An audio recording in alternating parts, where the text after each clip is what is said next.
Podemos. Mesmo, né? É uma família. Tem mais de um? Tá bom. Ah, não sei. É o mais antigo, eu acho, né? Bom, legal. Pessoal, obrigado aí por, a gente está mais uma vez aí participando do encontro. A gente agora vai fazer um painel de conversa, está todo mundo muito animado. A gente fez algumas conversas com a própria rede, perguntando sobre o que seria o assunto principal, o que seria de maior interesse. As empresas, elas buscam os conselhos consultivos para ter as suas mentorias, ter uma visão complementar ao que os empreendedores têm.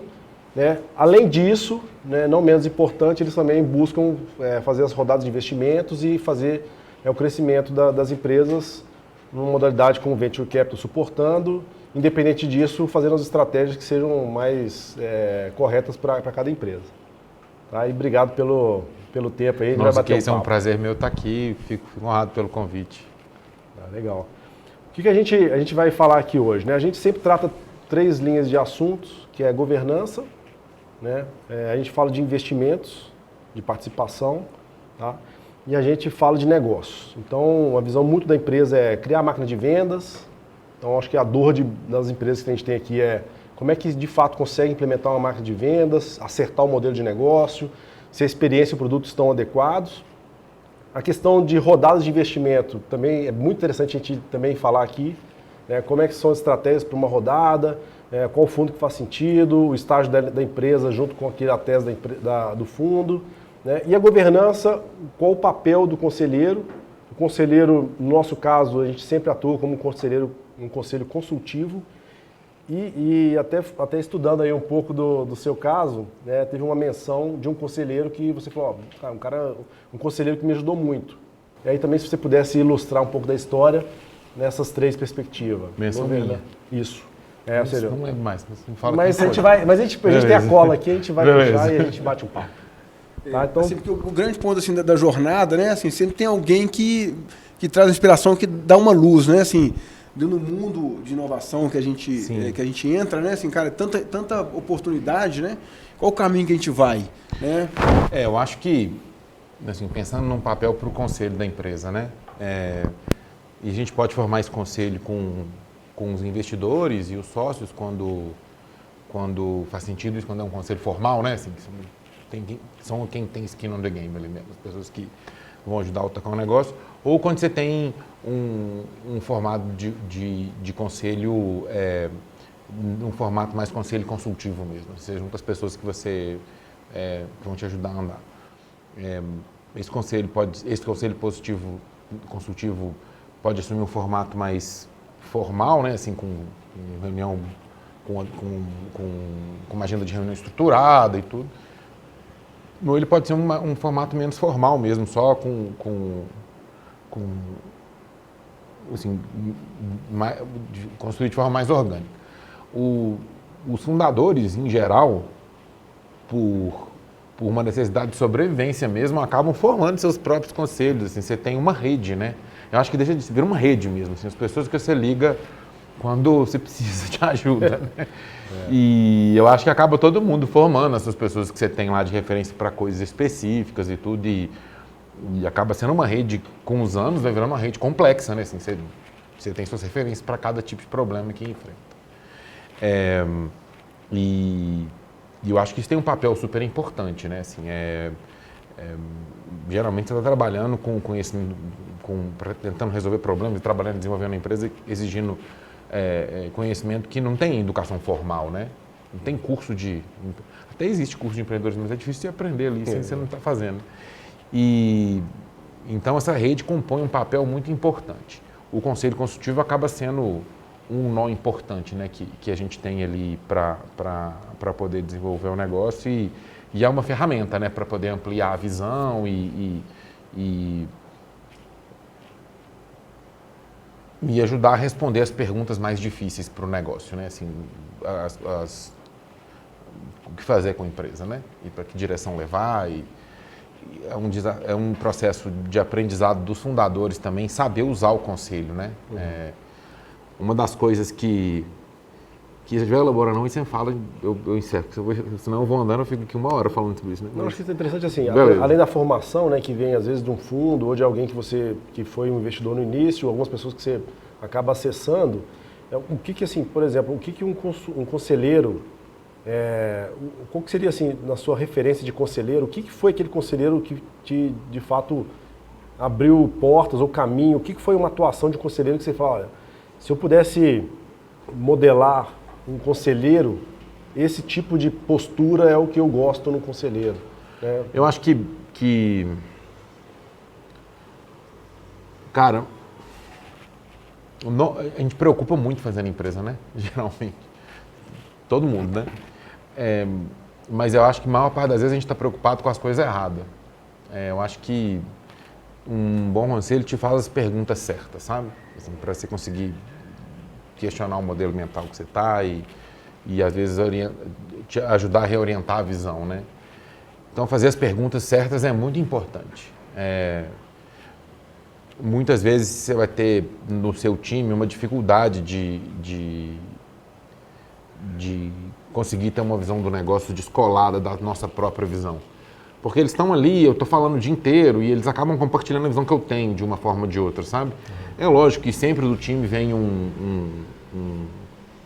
alguns insights, você usa isso também para desenvolver o negócio, o time colabora, mas acaba tendo uma visão coletiva na empresa ali, que todo mundo monta, que é meio única. E eu acho que isso tem que ser assim mesmo, porque se a visão começar a ficar muito diferente, você vai ter dificuldade de tocar. O conselho, ele tem uma oportunidade, no conselho você tem uma oportunidade de pessoas que estão mais descoladas dessa visão, poderem desafiá-la, sabe? Falar, cara, por que você está fazendo isso exatamente, né? E esse lugar que você tem separado do dia a dia da operação ali, para poder desafiar a visão que você tem cumpre um papel, sabe? Às vezes ali você vai ter um insight mais que você não tinha pensado antes, uma forma de ver diferente, sabe? Nesse ponto, para mim, quanto mais diferente o jeito de pensar do meu, melhor. Porque ajuda a trazer essa diversidade, sabe?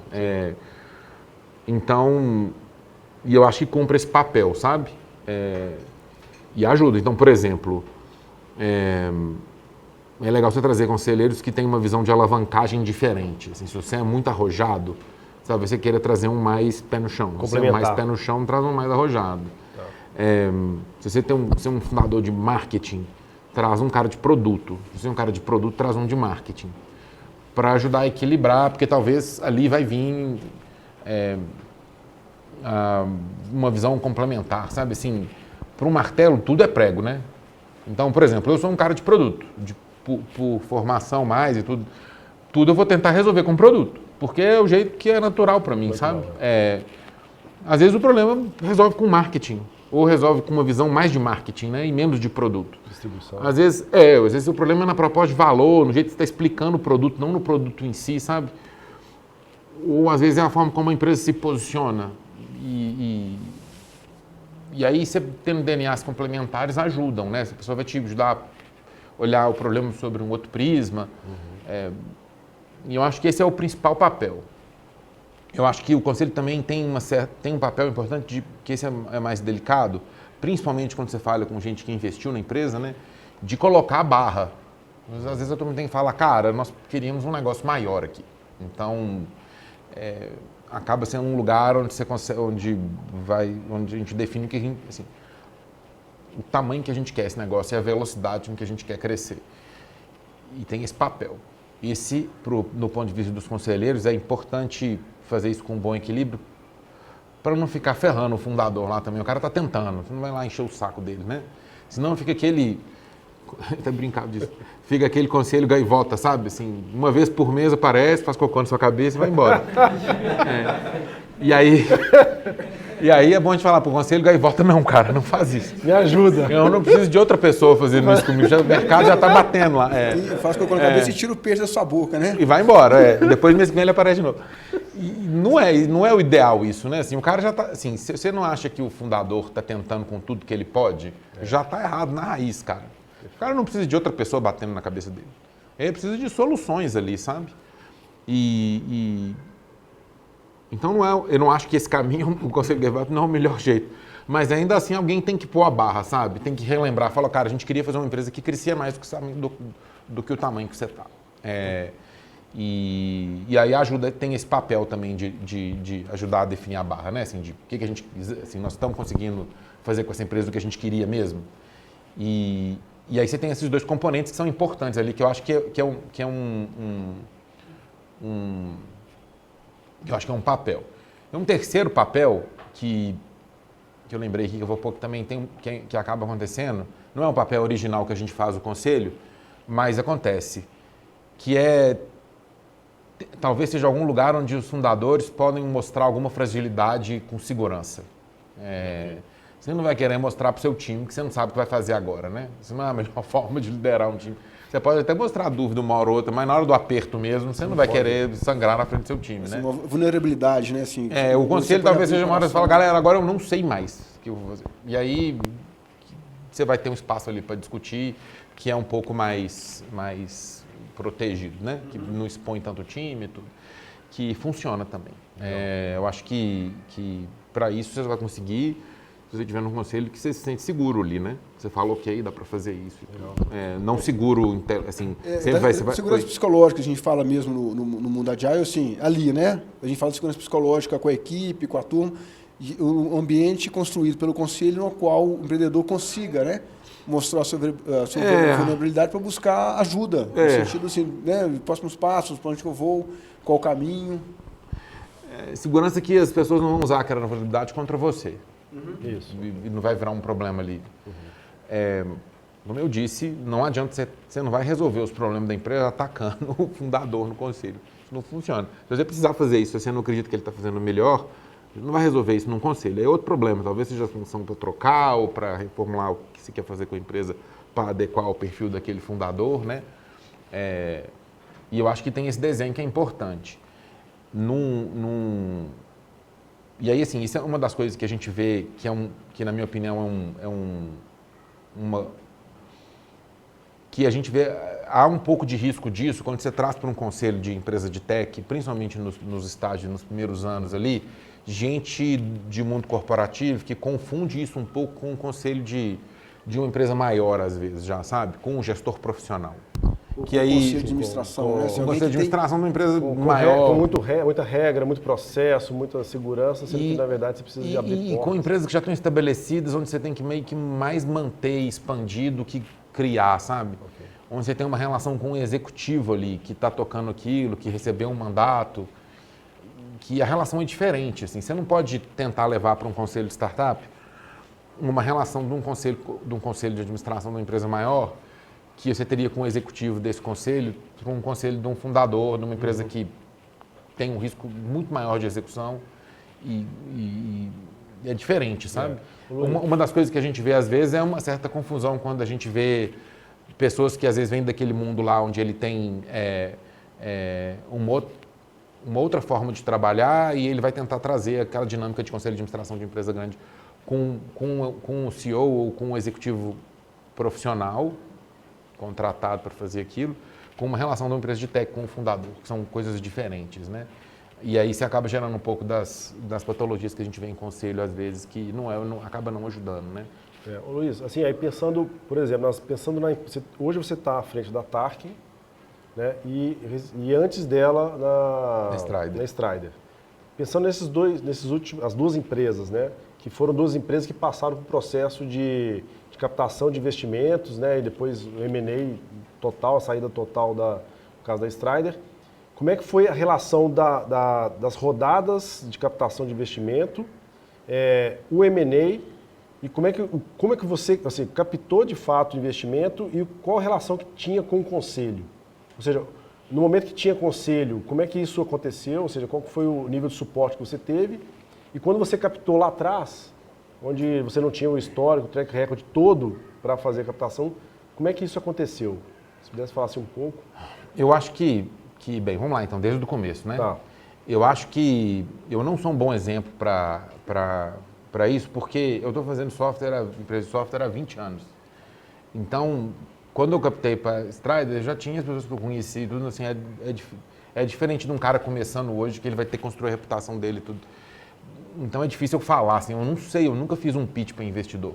Eu já conheci os caras quando eu fui fazer a captação para Strider, né? Então eu não sei se eu sou um bom exemplo para isso, sabe?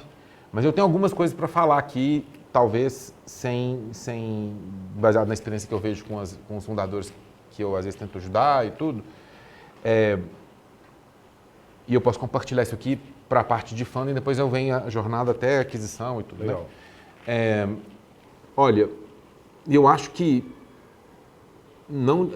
eu acho que o foco maior é em ter um bom negócio. Assim, a maior parte dos investidores são bons em filtrar. Assim, ele vai conseguir saber se a empresa é boa ou não, fácil. E a maior parte também é relativamente acessível. Você vai acabar conseguindo um pitch com eles, dependendo. Se você souber o mínimo ali de networking, conseguir se organizar. Mas você tem que ter um bom negócio. Você tem que ter um negócio que faça sentido, que seja legal, que caiba na tese daquele investidor, né? Então, eu acho que o foco maior, assim, eu não coloco, é comum um erro a gente ver, às vezes, na minha visão, é um erro, fundadores gastando mais tempo para captar do que para desenvolver a empresa. Não é uma boa estratégia, sabe, eu acho. Acho que, assim, concentra em fazer um bom negócio e vai aparecer o investimento se o negócio for bom mesmo, sabe? Isso é uma coisa. A outra coisa é entender a tese do investidor, assim. Você tem vários tipos, né? E você tem que entender que tipo de capital você quer, o que aquele capital que você quer está buscando.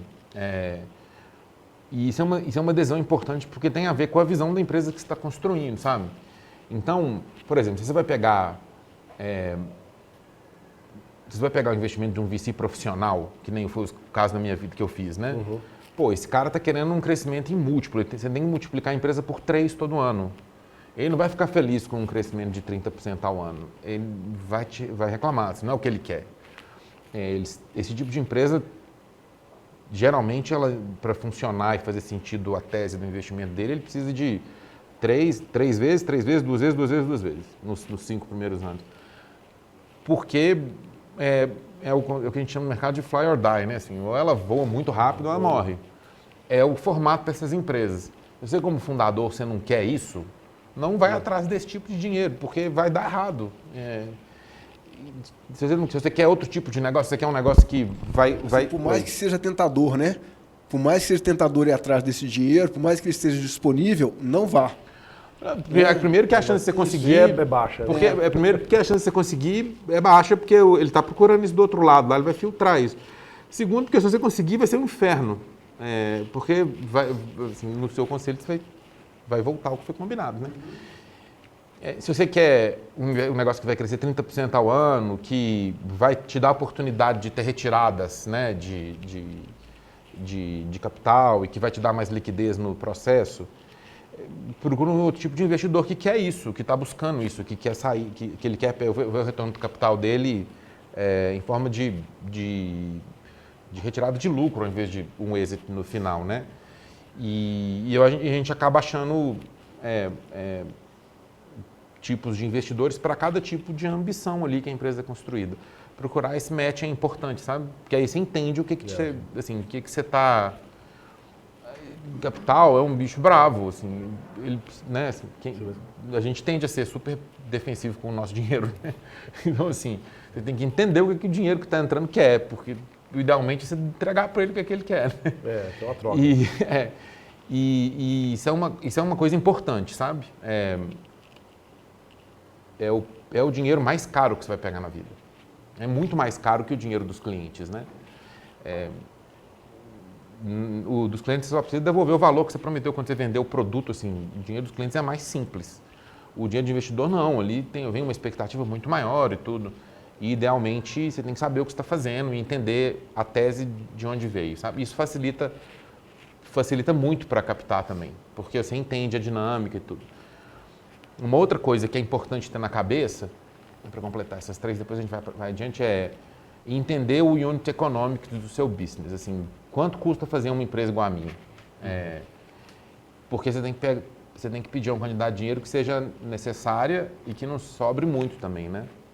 Se você pede menos dinheiro que precisa para o seu negócio andar, você vai precisar de mais e não necessariamente você vai conseguir, você pode morrer esticado demais no caminho. Se você pegar mais do que precisa, você pode ser diluído à toa ou você pode não fazer sentido para o investidor, sabe? Você pegar, por exemplo, vou dar alguns exemplos. Eu quero fazer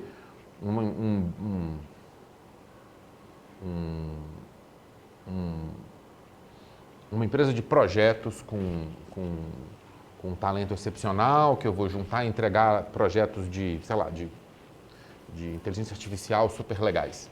Você não precisa de muito investimento para fazer uma empresa dessa, porque seu cliente paga pelo projeto, né? Então, assim, em tese, essa empresa não é tão cara para construir.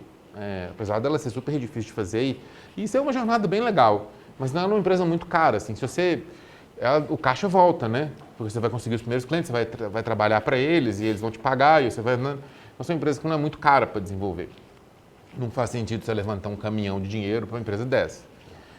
Por outro lado, você pega uma empresa de produto para consumidor final, de consumer, né?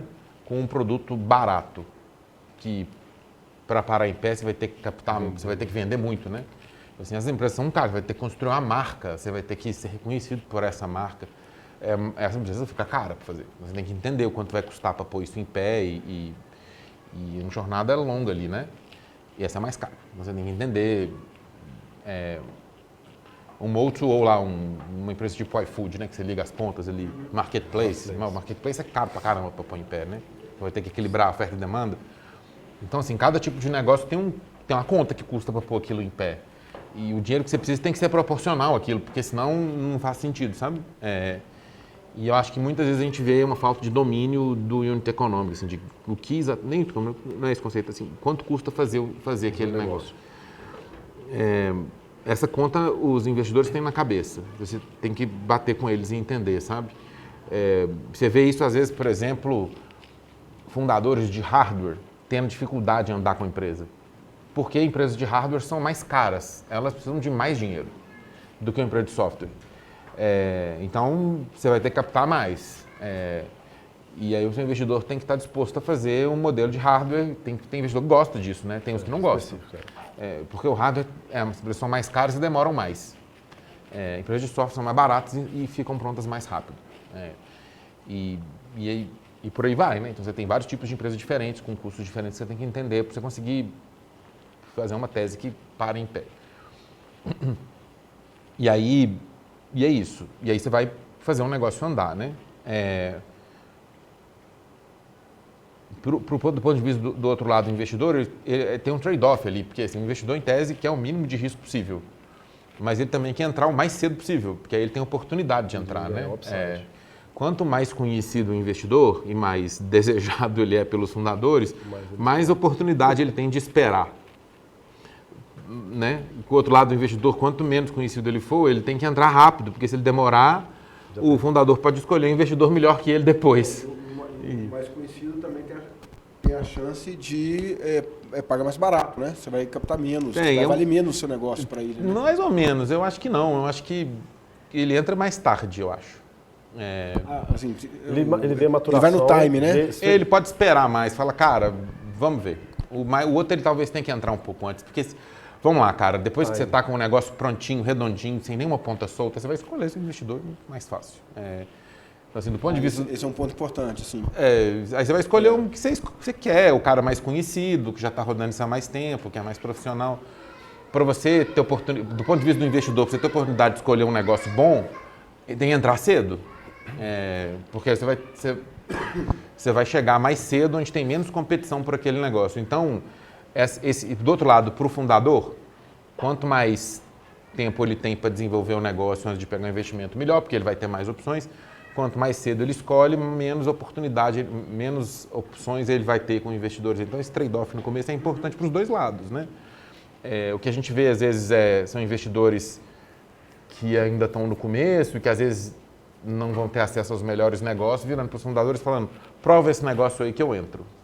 E eles não entendem que quando o cara provar o negócio, não vai ser ele que entra mais. É outro cara, sabe? Então, os investidores têm que entender que o fundador tem opções também. Por outro lado, o fundador dependendo, ele vai ter que provar um negócio. Se ele não consegue muita alavancagem ali, sabe? Se ele não conseguiu criar nenhuma razão para acreditar que aquilo vai, né? E eu acho que aí tem esse balanço mesmo que a gente vê de força entre os dois lados ali para conseguir fazer um match e dar certo. Agora, recentemente, esse balanço estava pendendo muito para o fundador, muito. E agora ele está pendendo de volta para o outro lado, né? Não, exatamente isso que eu assim, pedir sua opinião, assim, porque a gente está tendo um pouco de virada de momento, né? Assim, da escassez do recurso, tá? Assim, os últimos tempos teve um pouco de mudança, e agora a gente está tendo de volta uma escassez que muda esse trade-off, né? Muda. Assim, de repente a gente está tendo que o empreendedor vai ter que desenvolver mais o negócio dele para poder procurar um investidor, vai ter que gerar mais valor agregado no ele tem que ter as métricas mais outliers do que os outros para tentar para conseguir o seu investimento. E lógico, né, não é só a métrica, né, porque existe aí a questão do time, existe uma série de mitigação de riscos do investidor para ele poder falar, ok, você sobressaiu dentro de um funil que eu tenho. Eu acho que, sim, isso que você falou é isso mesmo. Eu acho que no final do dia, tanto investidores quanto fundadores vão dançar a dança que tiver que dançar, que a música que está tocando, né? O que acontece é assim, você tem menos, do ponto de vista dos fundadores, você tem menos disponibilidade de capital, o que você faz? Você diminui a necessidade de capital do seu negócio. Isso às vezes diminuir a necessidade de capital do negócio, às vezes inclui fazer um produto que não é exatamente o produto que você queria, mas é um produto que faz caixa mais rápido. Às vezes você pega um cliente de uma empresa grande que vai te bancar, e aí você usa o dinheiro dela em vez do dinheiro do investidor. Ou então, às vezes, você faz um produto que vai atingir um nicho, que é meio nicho, que não vai fazer a sua empresa ficar enorme, mas ele resolve o caixa no curto prazo. E aí, depois, você vai migrando para produtos para mercados maiores, enquanto você usa o dinheiro do nicho lá para poder desenvolver a empresa. Você vai falar, isso é o ideal? Não, porque isso atrasa. Você vai mais devagar por causa disso. Você vai ter que escolher um produto para um mercado menor, que você vai desenvolver a sua empresa, vai demorar mais tempo. Mas demanda menos capital. Então, assim, a gente, como fundador, sempre está fazendo esse balanço de capital e tempo.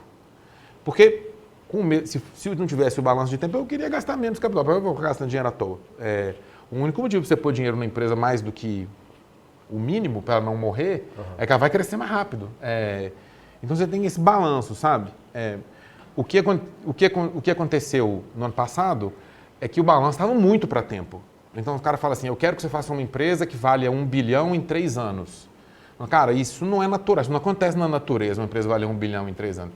Você tem que socar muito dinheiro nela para acontecer esse fenômeno, né? Mesmo assim, tem muito risco. Não tem jeito de fazer isso de forma natural. Você vai ter uma administração que é completamente não natural numa empresa para ela valer 1 bilhão em 3 anos, nem em 5 anos, né?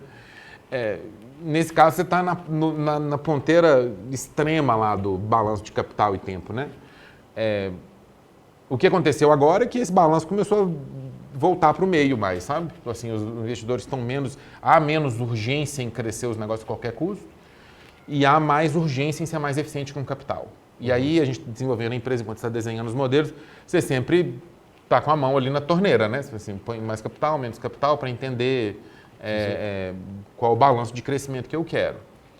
Uma outra coisa que aconteceu também é que há assim, antes era cresce, põe um monte de usuário, depois a gente vê como é que ganha dinheiro. Agora é mais importante ter um modelo aí dessa vez o Unit Economics no lugar para você entender como que essa empresa vai ganhar dinheiro desde o começo. Isso é uma mudança crucial, né? Que influencia diretamente os modelos de negócio. Você tem que explicar como é que sua empresa vai faturar muito. Que era uma coisa que estava meio esquecida para trás, errado, inclusive, eu acho que a gente estava precisando desse ajuste. Mas sempre você vai ter essa dinâmica entre crescer rápido e crescer devagar, o valuation das empresas baseado nisso, né? E eu acho que isso a gente tem que ajustar, os dois lados ajustam, né? Tanto quem investe quanto quem executa mesmo. Luiz, até tem acho que vale a pena um pouco de comentar. Por exemplo, quando você, na Strider especificamente, né? Fiz uma série de estratégias para gerar os leads e correr atrás para você montar a sua máquina de vendas, né? E praticamente assim, todas as empresas que a gente tem falado, essa transição, né, do início ali para começar uma máquina de vendas e gerar um funil largo, como é que foi isso? Porque assim, isso é sempre comentado, olha, ok, eu fiz uma estratégia muito diferenciada para tentar fazer um funil bem largo, né, uma boca larga, e de fato depois fazer a máquina de vendas. Eu vou explicar. Só pra, eu não terminei de falar do conselho, né? A gente, dos conselhos, depois do processo de investimento, a gente sempre teve conselho profissional, assim. Os investidores eram investidores profissionais, sempre foi. Então, assim, é mais fácil porque os caras sabem o que eles estão fazendo. Então, assim, nunca passei muito aperto com o conselho. Então, não tem muito como contribuir com essa parte. O que eu vejo é que, às vezes, quando você tem um conselho que te desafia mais, é papel do fundador gerenciar o conselho. Mas você tem que ter mais maturidade ali para conseguir pôr as coisas no lugar. Demandar, né? E também dosar um pouco. Principalmente quando você tem investidores que, às vezes, não são investidores profissionais e que não entendem direito onde eles estão fazendo. E aí é importante saber gerenciar bem para o conselho não virar um problema para a empresa. Né? Perfeito. E muitas vezes esses investidores não entendem direito o risco do negócio que eles entraram e eles vão entender isso só depois que eles estão lá já. E aí tem que ter um papel, né? Mas eu não, assim, apesar de eu entender esse problema e ter visto isso em outras empresas, eu nunca vivenciei isso. É porque o investidor profissional, ele sabe. Ele está gerindo dinheiro dos outros, na verdade, né? Que são os investidores do fundo dele, então ele sabe. Na máquina de vendas, assim, eu acho que bem, então, tem um monte de coisa para falar aqui. Assim, eu acho que você tem dois momentos ali, né? Você tem um primeiro momento onde você ainda não tem um produto que vende meio no piloto automático. Que você mostra para as pessoas querem. Um produto desejado, né? Que é a palavra que eu gosto de usar para isso. Que o pessoal olha e fala, putz, eu quero comprar isso aí. E depois você tem um momento onde a pessoa olha para aquele produto e fala, putz, eu quero comprar isso aí. E são momentos diferentes. E é importante você entender o momento que você está, porque não adianta você montar uma força de vendas estruturada se você não tem um produto desejado, porque não funciona, né? É um erro comum a gente ver empresas focando em montar a força de vendas quando o produto não é desejado. Porque se não está vendendo, você reclama do time de vendas. Você não devia reclamar de outro lugar, mas acaba caindo a responsabilidade de botar a caixa para dentro da empresa para o time de vendas, mesmo que a empresa ainda não tenha um produto desejado. Talvez porque seja difícil conversar internamente ou com os investidores que a gente ainda não tem um produto desejado. Fala, olha, o pessoal não quer o que a gente está fazendo. Então, assim, como é que você vai vender se eles não querem, né? Tem muita energia para colocar e não vai funcionar. Não adianta. Então, assim, você vê o caso onde a vontade de criar uma máquina de vendas antes de ter um produto desejado, que faz muito mal, ou então às vezes já tem um produto desejado ou parcialmente desejado e você não consegue montar a máquina de vendas para expandir isso, né? E eu acho que o corte entre os dois é muito importante. Para quem é de software, tem um jeito fácil de você saber se você tem um produto desejado ou não. Se der pau desligar o servidor, seus clientes vão ficar muito por te ligar, reclamar. Você ferra a vida de muita gente se o seu produto sai do ar, é porque ele é desejado. Assim, tem gente dependendo daquilo. Se o seu servidor sai do ar e ninguém te ligar, você tem um problema, cara. É uma boa medida. As pessoas estão te pressionando para pôr feature no produto. Se tem gente te ligando e fala, cara, aquele negócio que você prometeu que você fazia, você não fez. Quando as pessoas ligam para o seu produto, tem valor ali. Se ninguém liga, cara, não tem ninguém pressionando para pôr funcionalidade, ninguém liga também. Já era. Tá alguma coisa de errado.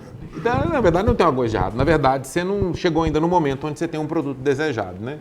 Isso é para software. Para outros produtos tem uma dinâmica um pouco diferente. Mas, e é importante você separar as duas coisas, sabe?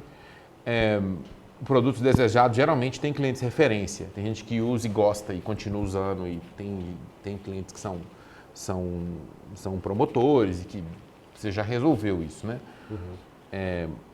O produto antes disso não tem, ou tem de forma fraca, sabe?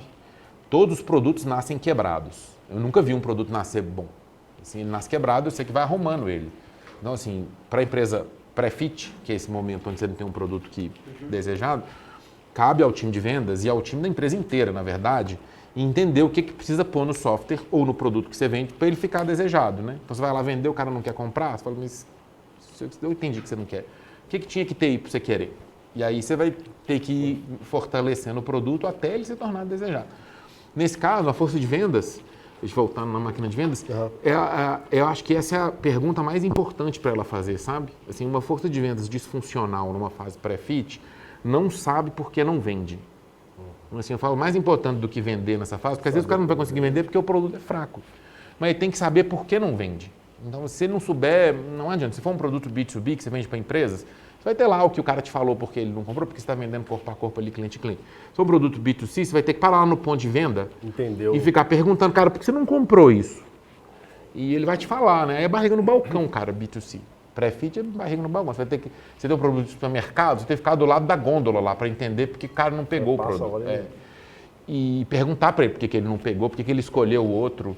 Esse processo para poder criar o loop o feedback loop, assim, por que as pessoas não estão comprando? E você tem que ter um time de produto do outro lado que é rápido, forte o suficiente para poder arrumar o produto rápido para esse loop funcionar, né? Para conseguir melhorar o produto e fazer os ajustes necessários para isso conseguir voltar e você ter uma chance nova depois. Isso, você tem um produto forte de um lado, você tem um time de produto forte de um lado capaz de realizar os ajustes necessários com velocidade, e você tem um time de vendas que consegue dar um diagnóstico com velocidade e com qualidade, é muito importante nessa fase. Eu olharia para as duas coisas. Assim, se eu for olhar para uma empresa pré-fit, eu olho para essas duas coisas. O cara que coleta o feedback loop com qualidade e o cara que devolve E aí a gente pode elaborar um monte em cima disso, né? Mas você tem que olhar para essas duas coisas. No passado, o time de vendas era muito relevante, porque o feedback loop era difícil de pegar, assim, era difícil você conseguir essa informação de volta, e o software era barato e todo mundo comprava qualquer software porcaria, então o time de produto era pequeno. Então você tinha um time de vendas desse tamanho, numa empresa pré-fit tinha um time de vendas desse tamanho e um time de produto pequenininho. Agora mudou. Agora é fácil você pegar o feedback loop, porque você consegue fazer tudo online, os canais de distribuição estão ficando mais acessíveis, mas a demanda, assim, a expectativa que as pessoas têm de software é muito maior. Então, o que a gente vê, isso acontece nos outros tipos de produto também. Então, o que a gente vê nessas empresas é que o time de vendas está diminuindo proporcionalmente em relação ao time de produto. E você vê essa mudança essa transição, né? Mas você tem que ter os dois ainda. E você tem que ser capaz de construir para você conseguir formar o feedback loop, né? Quanto mais complexo é o produto, mais a desproporção acontece entre o time de vendas e o time de marketing e o time de produto. Você vai avaliar uma empresa nesse estágio, você tem que olhar essas duas pontas. Você vai olhar assim, qual a velocidade, qual o incremento de funcionalidade você consegue colocar entre um sprint e outro. Você fala, cara, o que tem nesse software que não tinha mês passado? Então, o que tem no produto dessa empresa que não tinha mês passado? Se ela é pré-fit, ela tem que ter muita coisa que não tinha de um mês para o mês, para você ver que eles estão conseguindo... Da velocidade. E segundo você senta com um time de vendas e pergunta o que tinha que ter nesse negócio para vender. E a resposta tem que ser objetiva. É importante a gente não construir nesse estágio, um time de vendas fica construindo narrativa, sabe? Inventando história lá, por que não vende. Cara, o cliente falou que não tinha valor. Fala, como não tem valor? A proposta de valor é clara, né? Se ele não acha que tem valor, então a proposta de valor está objetiva aí. Então vamos corrigir a proposta de valor. O cliente pode ter falado assim, eu não acredito que você consiga fazer. Aí, ok, você tem um problema de construção de marca mesmo, você vai ter que fazer. Às vezes, você só vai conseguir, esses primeiros clientes da empresa, conseguir construir uma marca. Às vezes você vai ter que focar em nicho, vai ter que focar em segmento específico. Às vezes não, quase sempre você vai ter que focar em segmento específico para poder acertar esse começo, né? E você tem que ser capaz de fazer essas manobras e colocar ali, né? Nessa fase, o fundador tem que estar com a barriga, tem que estar na linha de frente, barriga no balcão se for B2C ou falando direto com os clientes se for B2B, porque ele é o principal agente aí para fazer esse canal funcionar. E aí chega numa hora que o produto começa a ficar desejado e aí fica mais fácil de vender. E é fácil de... Esse dia é fácil de ver. Percebe o clique da mudança. O telefone começa a tocar. O cara fala, viu meu vizinho aqui usando esse negócio, eu também quero. Você vê esse dia, né? Ou da fila na porta, né? Do seu negócio. Isso acaba lá, se você vende um produto físico, acaba lá no distribuidor, te liga e fala, acabou aqui, pode mandar mais. E você vê ele direitinho. E se você não está vendo é porque não chegou esse dia. E você pode querer muito, falar, não, eu acho que está rolando. Não, você acha, não está rolando, cara. Ele é bem fácil de ver, né?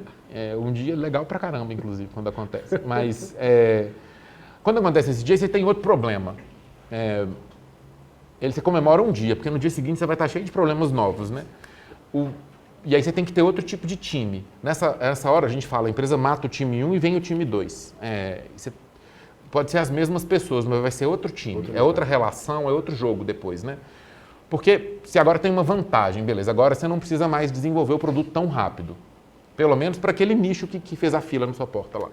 Você vai continuar avançando para poder conseguir outros nichos, mas assim, a velocidade de ajustar o produto passa a não ser mais o fator mais importante. O segundo é que você vai fazer receita, porque agora vai começar a vender mais. Assim, ficou mais fácil vender, né?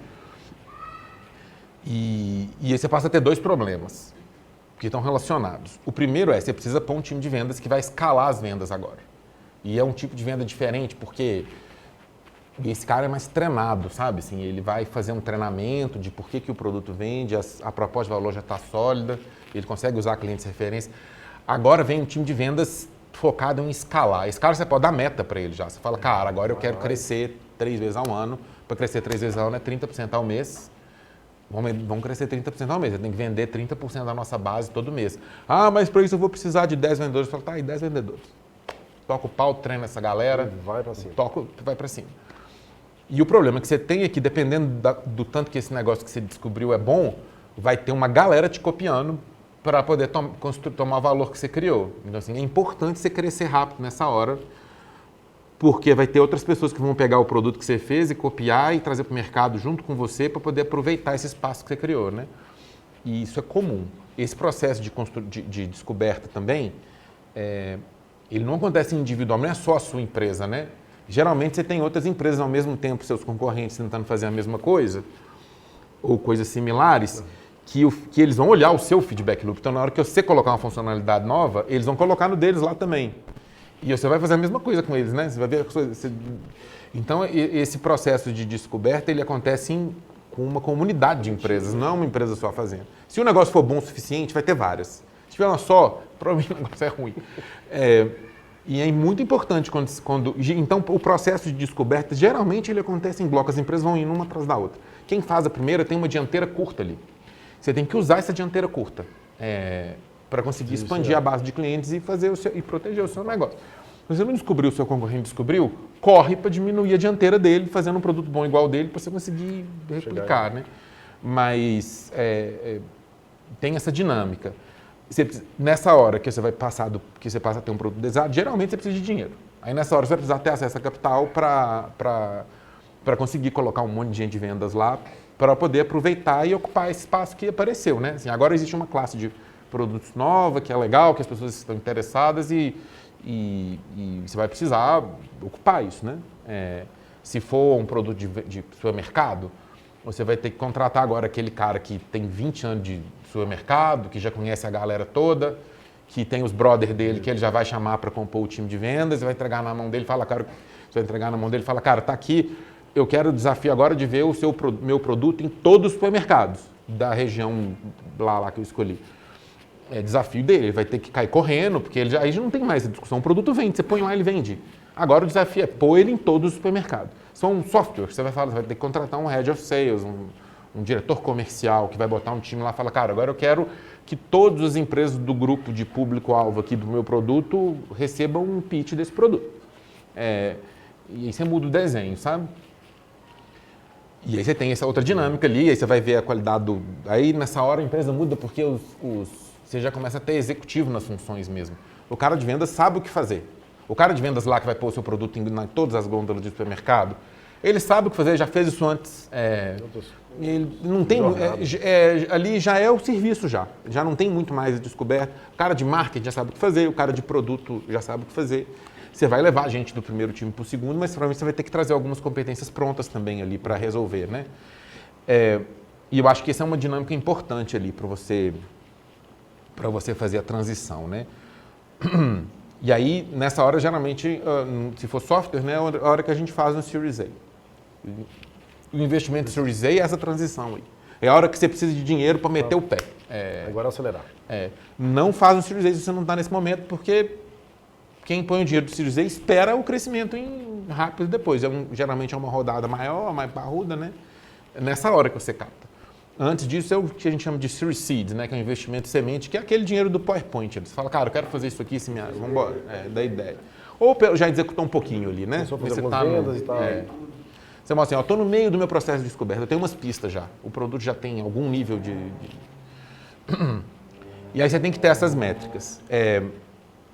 Uma das coisas que acontece, assim, na hora que você falou aí de gestão de time de vendas, o que a gente faz é assim, às vezes a pessoa tem na memória um lugar onde ela viu uma empresa pós-fit que achou um produto desejado, escalando como louca com um produto que todo mundo queria, vendendo até, e ele acha que para ele resolver isso na empresa pequena, ele tem que pegar o time de vendas que está aqui e pôr aqui.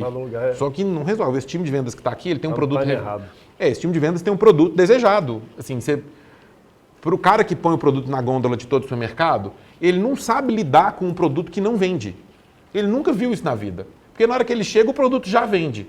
Você não vai conseguir resolver com esse cara um produto que não vende. É outro cara.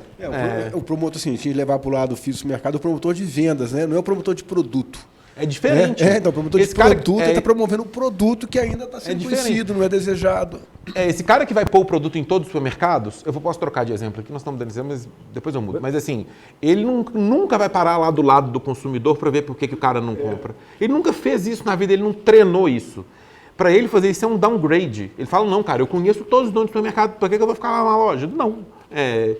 Então, assim, não é o cara para fazer isso. Ele não vai fazer isso nunca. Então, assim, ele não sabe e não quer aprender a trabalhar com um produto que as pessoas não compram. Isso não é problema dele. Você põe esse cara aqui para resolver os problemas do produto que você desejar, não adianta. Eu gosto do exemplo do supermercado porque todo mundo vive, né? Todo mundo sabe o que é no supermercado, olhar os produtos. Mas você pode ir isso para outras coisas também. Você pode ir para um sistema de automação de empresa, para um meio de pagamento inovador. Você tem um monte de coisa aí, né? Software, né? Software para as empresas, para aumentar a eficiência operacional das empresas, equipamento. Todos eles têm esse mesmo transição loop, né? de empresarial, né? Que você precisa, que é importante ter essa visão, sabe? Eu acho que aí você tem a transição do Series Seed para o Series A, que são perfis de investidores diferentes, né? E, de novo, você vai ter que avaliar a necessidade de capital e tudo, e qual a ambição que você tem para... Mas, de novo, ainda no exemplo do supermercado, o cara vai falar assim, na hora de ir para o Series A, você tem que falar para o investidor, eu quero pôr meu produto em todos os supermercados de Belo Horizonte, eu quero pôr meu produto em todos os supermercados de Minas, ou eu quero pôr meu produto em todos os supermercados do Brasil. A sua ambição e o dinheiro que você precisa são específicos. Assim, se você tem ambição só Belo Horizonte, você vai ter um perfil de Series A com um investidor específico. Você tem ambição Brasil inteiro, você tem outro tipo, outro custo com outro tipo de investidor. Você tem que entender para fazer um match certo, sabe? Porque o cara do Brasil inteiro ele não vai aceitar só Belo Horizonte. E o cara de Belo Horizonte não vai aceitar o Brasil inteiro. E aí você tem que ter esse desenho para ter o match certinho, para você achar o cara do Series A que você precisa, aliás, que é o cara que bate com a ambição que você tem para o negócio na hora que você fez essa transição, né? E isso é importante fazer um match. A gente vê, às vezes, produtos, empresas que conseguiram fazer a transição bem, ele erra o tipo de investidor. Aí ele pode ter um problema ali de gestão de expectativa nessa hora, né?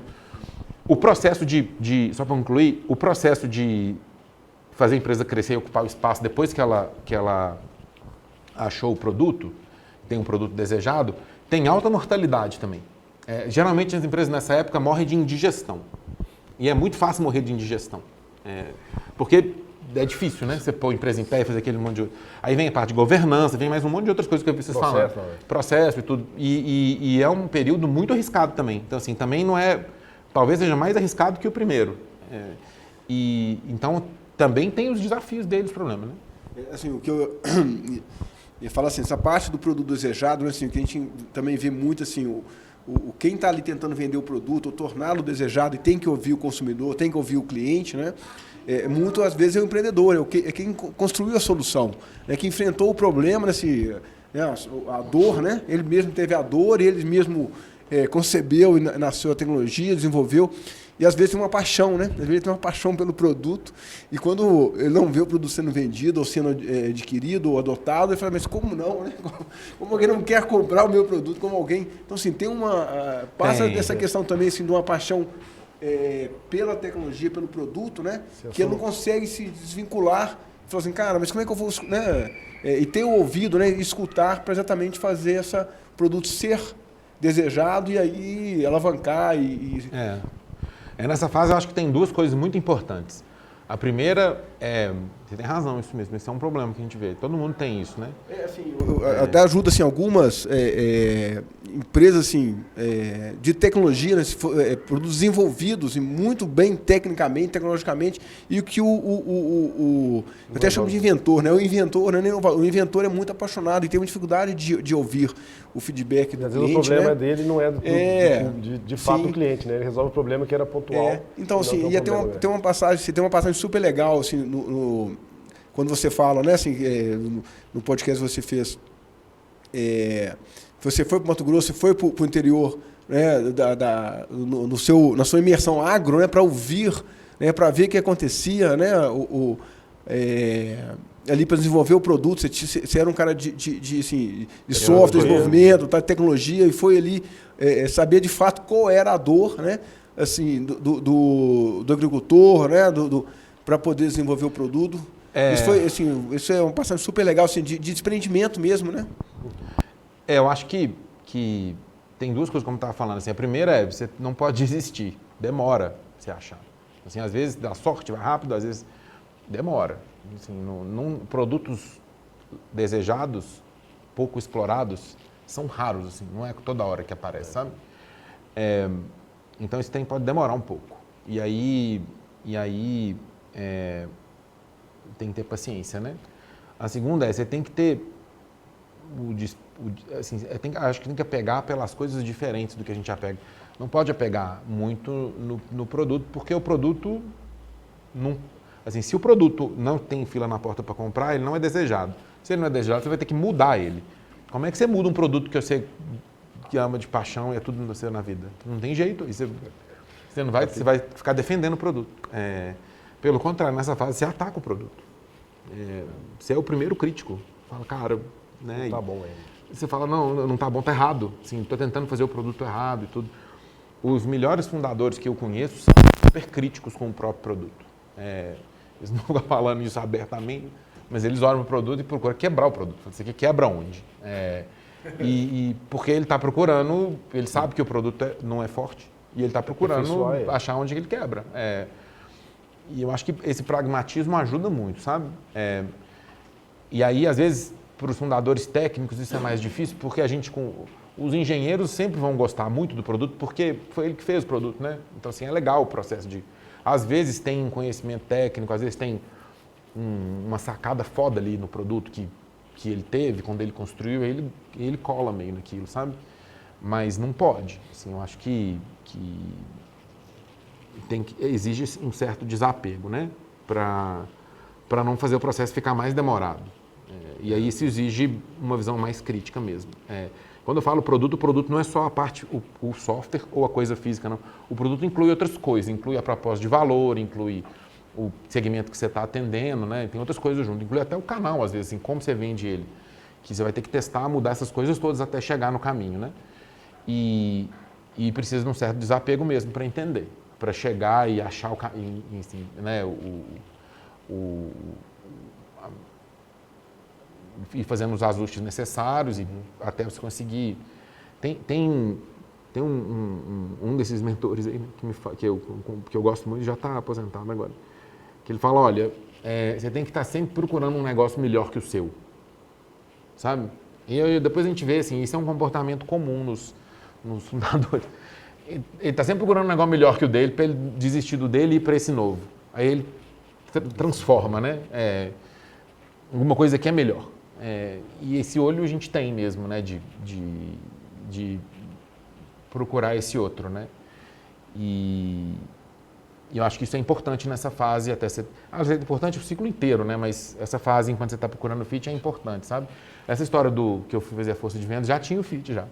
Já tinha descoberto, eu vendi os primeiros. Eu sabia fazer, as pessoas queriam. Agora eu vou fazer o crescimento, a expansão. A força de vendas era um problema que veio depois. Ali eu estava contando, porque esse podcast específico, o cara que estava me entrevistando lá é um cara que é o mais foda de fazer força de vendas do Brasil, na minha opinião. Uhum. É especialista nisso. Então é lógico que a gente veio explorar a parte que ele gosta mais e tudo, né? Inclusive ele me ajudou a fazer na época, eu ligava para ele e tudo. Mas teve uma jornada antes disso até ter um produto desejado. Não foi o primeiro dia que Tinha 1 ano de empresa já, né? Quando a gente teve aquela conversa, quando a gente começou a fazer. E aí no agro você tem um desafio adicional, que é a distribuição é complicada por fatores óbvios, né? Os caras estão longe. Então você vai ter que resolver o problema de distribuição em escala. Se eu conseguia vender 10 produtores, eu pegava um voo para o Mato Grosso e ficava lá, vendia. Agora para vender 1.000, você tem um problema. Você vai ter que começar a ter uma força de vendas que consegue resolver o problema de desdobramento. De tempo e de atuação, né? E para conseguir reduzir o custo de aquisição, fazer esse cara entrar, que é um desafio per si, né? Como eu disse, o problema não acaba quando você encontra um produto desejável. Na verdade, fica mais arriscado a empresa, porque esse processo que vem depois, ele é mais arriscado, porque ele consome mais capital. Assim, geralmente o processo de achar um produto útil é pouca gente. Você tem uma empresa de 20 pessoas, 30, 40 no máximo. Você tiver muito dinheiro para fazer. Mais que isso começa a ser desperdício, dependendo do nível de complexidade do que você está fazendo. Assim, só se for deep science, né? Um negócio muito complicado. Assim, nas empresas do portfólio, é até bem menos pouca gente. Se for o meu agora é muito complicado. Cheio de stakeholder, a gente tem 40 pessoas. Olha para aquele time lá e fala, nossa, muita gente para Prefit. Mas é o tanto que precisa para aquele negócio que é um negócio muito complicado. Tem 3 engenheiros, tem 3 analistas, tem 3 cientistas de dados na empresa, porque tem um monte de análise complicada para fazer. Precisa. É uma empresa com uma ambição grande, assim, ela já nasce mais complexa mesmo, né? Mas dependendo se a empresa for menor, é menos gente. Com esse tamanho pequeno, é mais difícil você começar. A demanda de capital não traz muita ameaça para a empresa nesse tamanho, né? Depois o capital começa a ser um problema, porque você vai começar a enfiar gente ali para fazer um negócio crescer. Se você tropeça ali, pode trazer um problema. Se você fica ineficiente, né? Imagina o cara lá do supermercado com um time de 10 vendedores, se ele fica ruim. Ele é ruim. Você contratou errado e ele não consegue entregar. Agora você tem uma estrutura para servir todos os supermercados da região que você escolheu, um time de vendas enorme que deu tudo errado. Você vai ter que refazer. Isso é caro para recuperar, muito mais caro do que uma estrutura menor, né? Assim, nessa parte é importante, ali aumenta o risco um pouco na hora que você passa isso. Então ali, nessa história que eu estava contando lá, nesse que você ouviu, era um momento crítico para a empresa, porque a gente começou a gastar dinheiro igual gente grande naquela hora, né? De repente a gente pôs um time grande, começamos a crescer. Eu lembro nessa época a conta de passagem minha era mais de 100 mil reais por mês. Eu pagava com dor de barriga aquela conta de passagem lá. Eu falava, meu Deus, como é que eu... Né? Isso vai converter, né? Isso vai reverter. E naquela época eu tinha meses de caixa, né? De caixa disponível na empresa. Não tinha anos, né? E a gente passa perto do abismo várias vezes ali, né? Não tinha muito espaço para errar. E você passa aperto mesmo. Ali era muito importante acertar o modelo de distribuição, porque a gente não tinha... Naquela época, isso aí foi 2016, estava no impeachment da Dilma. Não era uma época boa para captar, era pior que hoje. Assim, eu não tinha muito dinheiro para fazer essa expansão, porque o mercado não estava bom para captar, né? Então eu fiz um Series A apertadinho ali, não tinha muito espaço para errar. E aí era importante acertar a mão e fazer esse desenho ali para que a gente conseguisse expandir e conseguir virar o player dominante naquele segmento que a gente estava, né? Que era o desafio para aquele ano. E a informação também do seu mercado também não era tão disponível. Você teve que descobrir assim, de pegar a informação, quem que seria o mercado-alvo certinho para... Apesar de você ter um número mais ou menos desenhado... Não, tinha um monte de problema de informação, de inteligência, né? Tinha problema de custo de... O problema maior ali era custo de venda. Eles tinham que ir lá e conversar lá e captar e voltar. E garantir que... E encurtar o ciclo de venda. Entendi. Então, assim, porque se você tivesse que visitar o cara 3 vezes para fechar, já ficava mais caro do que... Então eu não lembro de CAC mesmo. CAC versus Lifetime Value. E a gente até hoje, assim, a empresa ficou a 50%. O custo de venda era metade da receita. E o que é uma métrica super ruim para a empresa de software em geral. A empresa de software, depois que ela andou essa fase de expansão, você vai ter um custo de venda de 30%. Opa, estou atrapalhando aqui. De 30%, vai ter 70% ali. Sobra 70%, gasta 30% da receita do primeiro ano para vender. Isso é uma métrica boa para a empresa de software. No agro você não vai ver isso não, você vai ver 50%. Assim, metade do dinheiro que você fatura do cliente gasta para vender para ele, para servir ele no primeiro ano. É uma métrica saudável, foi o melhor que a gente conseguiu, e hoje você pega as outras AgTechs, é por aí também. As porteiras para dentro, né? Uhum. Mas na época eu olhava para esse número e falava, não, esse número está errado, né? Não é um número saudável para a empresa de software. Esperada. Mas eu olhava para os custos e falava, não tem onde tirar aqui, como é que faz? E a gente ia trabalhando para melhorar isso o tempo todo, até até acertar. E era um momento importante. Como eu disse, a gente passou perto do abismo algumas vezes, porque a gente andava com o caixa apertado. A gente fez, e assim, era uma realidade diferente de hoje, né? Porque a gente fez, foi mais ou menos R$4, R$5 de cliente para cada R$1 de investimento. Então, você pegasse a nossa matriz de custo, a gente era R$4 de cliente e R$1 de investimento, mais ou menos. Então, a gente era pouco alavancado em investimento. Não foi por opção, não, porque não tinha muito acesso a capital nessa época mesmo. Hoje em dia, é o contrário, assim. É R$4 de investimento para um de cliente. A gente não tinha muito espaço para alavancagem nessa época, né? Ainda assim, a gente conseguiu crescer 3 vezes ao ano, vários anos em seguida, e fazer o loop bonitinho lá que era esperado. Mas eu vou perguntar para os investidores hoje, eles falam, não, Luiz, é lógico que a gente ia investir mais se acabasse o seu dinheiro. Só que na época eles não falavam isso, não. E hoje eles falam, né? Provavelmente, pelo que eu conheço, hoje provavelmente eles iam investir mais, porque estava indo bem, eles não são bobos, né? Mas na época eu não tinha certeza, não, eu ficava com medo. Então você tinha que ir equilibrando. E na Tarkin, uma parte do fundo da Strider também foi... Foi a Monax. A Monax repetiu. Eu gosto muito deles. A gente teve uma relação excelente no primeiro e tudo. Aí chegou no momento, a gente virou, voltando à história lá, né? Porque eu conto a história inteira. Que eu conto a próxima fase, né? Aí chegou numa hora que a gente virou líder desse negócio. Lá no Rigonati, que o podcast você ouviu, ele fala que aí termina a guerra dos macacos, começa a guerra dos gorilas. Você muda o jogo, né? E a gente era o maior fornecedor desse tipo de sistema e agora a gente estava indo para um jogo de dominância, um jogo de transformar um produto numa plataforma. E aí a gente fez outros produtos, a gente fez um sistema de telemetria, que é hardware, que eu tive minha jornada de hardware, eu aprendi esse negócio que hardware é mais caro, na raça eu fui muito otimista, achei que ia dar. O dia que eu fiz o meu primeiro cheque de R$100 mil de insumo, de chip, eu falei, não, isso não tinha no software, não. É horrível.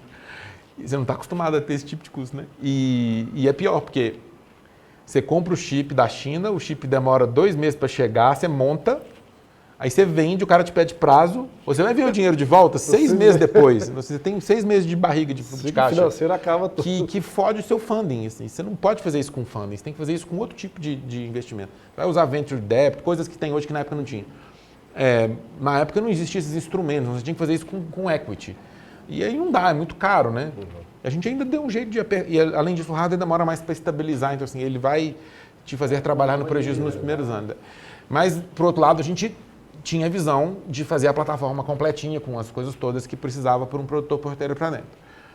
E a gente foi fazer isso, né? E aí, chegou numa hora que a gente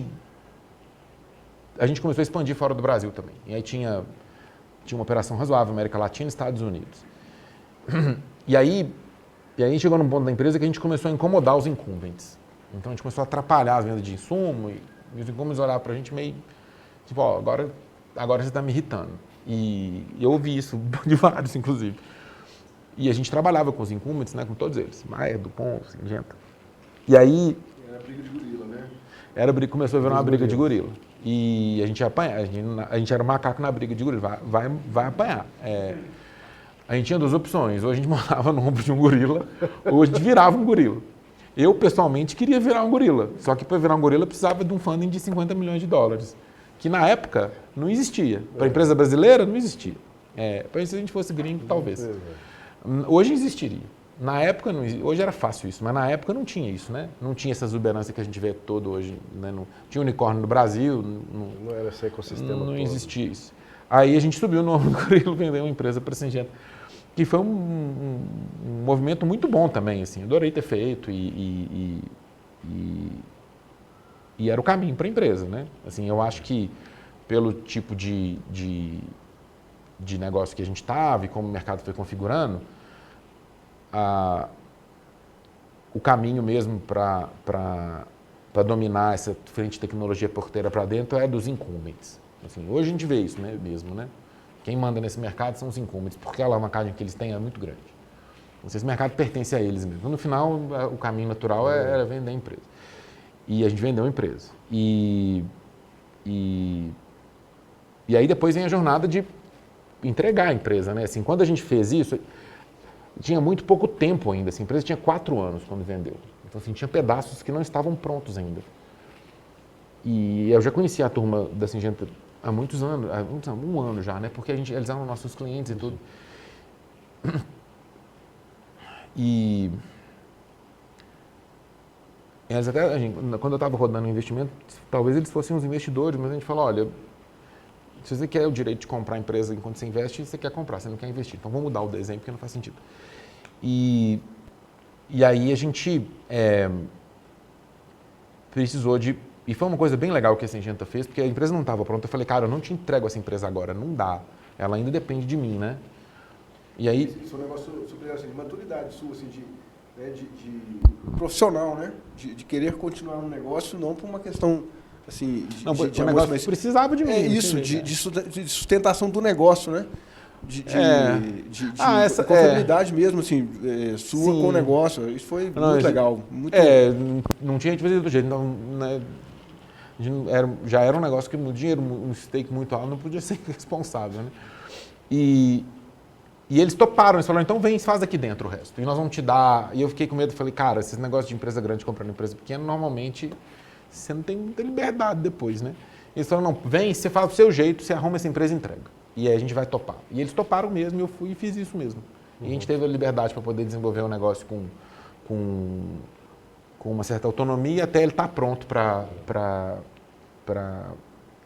virar um pedaço de uma multinacional. E em 2 anos, 1 ano e 9 meses, ele estava pronto.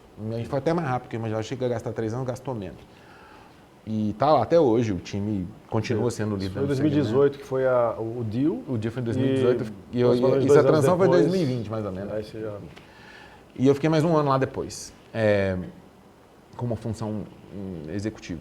E aí depois eu saí, quando terminou o tempo, tomei o contrato e fui fazer a Tarkin, essa empresa nova, que é a porteira para fora, que é um marketplace, então é um negócio mais complexo mesmo, que cuida. A Tarkin é uma fintech e uma agtech, então ela tem componentes de fintech também, né? Porque ela trabalha com gestão de risco de crédito, essas outras coisas. Então ela junta 2 ramos que são altamente complexos, né? Fintech e agricultura, que tem muita complexidade os dois, né? E a gente está mudando o modelo lá de risco para crédito no agro e para barter, né? Que tem o trade, né? Que você usa o grão como garantia. E a gente está nessa jornada agora de avançar com o produto. A gente está nessa transição agora do desejado? Do desejado. Como ela é um marketplace, ela tem o marketplace é mais difícil, porque você tem que sincronizar os dois. Né? Mas nós estamos caminhando para conseguir sincronizar e avançando e começando a preparar um modelo para escalar. Né? Já tem clientes felizes, já tem o checklist de desejado está mais ou menos preenchido ali. Mas talvez ainda falte alguns meses, mas é pouco agora. E aí a gente vai fazer a transição depois para um modelo de escala. Essa é uma empresa muito mais complexa que a anterior, porque ela tem mais peças móveis, mas ela tem o potencial de ficar muito maior também, né? Então a gente acabou indo para uma aposta mais agressiva dessa vez. Um mercado maior, uma empresa maior, mais complexo, mais arriscado, né? E esse é o jogo, né? Também se der tudo mais arriscado e o prêmio maior também se der certo. E aí ela tem essa dinâmica diferente mesmo, né? Que é o que acontece quando você vê com os marketplaces aí, né? Uber, Airbnb,